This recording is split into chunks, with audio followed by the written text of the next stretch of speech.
A neighborhood convenience store, colorful, scratch off tickets behind the counter.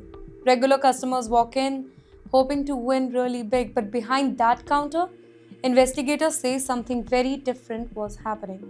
And now, a 34-year-old store manager is at the center of a major fraud. Welcome to Times XP's Indian Diaspora section, and let me tell you who was involved here. Police in Miami, Florida have arrested Rakesh Tanguturi, an Indian origin convenience store manager.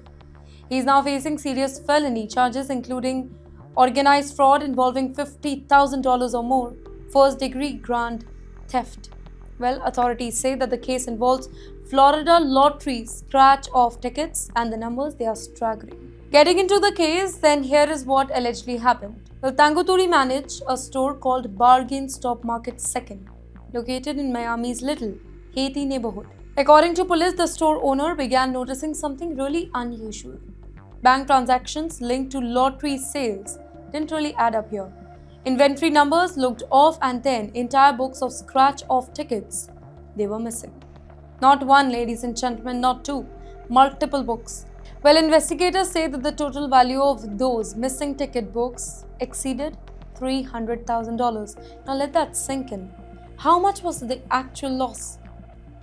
After investigators tracked redeemed winning and recovered parts of the fund, they estimated the confirmed loss was about $60,500. Still a significant amount, still a serious crime under Florida law. And then comes the confession. At first, authorities say that Tanguturi, he denied any involvement. But the investigation didn't stop there. According to the arrest report, he later allegedly sent a text message admitting that he had taken the lottery ticket books, redeemed winning tickets, and used the money for personal expenses. Police say that he also confessed directly to the store owner, a Florida lottery investigator.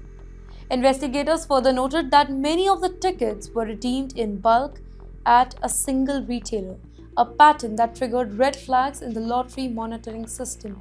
And that's when the case accelerated. After that, Tanguturi was taken into custody and booked at the Turner Guilford Night Correctional Center. His bond has been set at $30,000. Authorities have also confirmed that the US Immigration and Custom Enforcement has played a detainer on him, meaning that immigration status could now become part of the legal proceeding. Well, the investigation is still ongoing, but you know why this case is so significant? Well, lottery fraud cases are taken very seriously in the United States. Scratch-off ticket systems are tightly monitored, redemption are tracked, patterns are analyzed. So when irregularity appears, investigators follow. Well, this case highlights how financial frauds, even in small neighborhoods, can quickly escalate into something criminal.